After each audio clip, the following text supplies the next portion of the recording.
narito ako sa tapat kung saan meron tayo mga yate. Ayun. So, pinapalinis ko lang itong area. Medyo marami pang pagkain.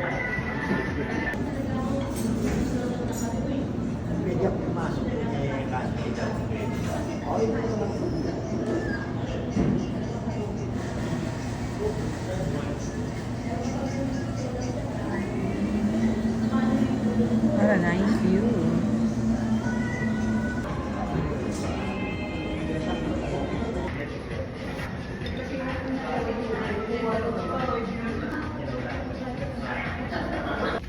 So guys, ako'y pauwi na at I just sit and drink here at Starbucks. Medyo mainit dito.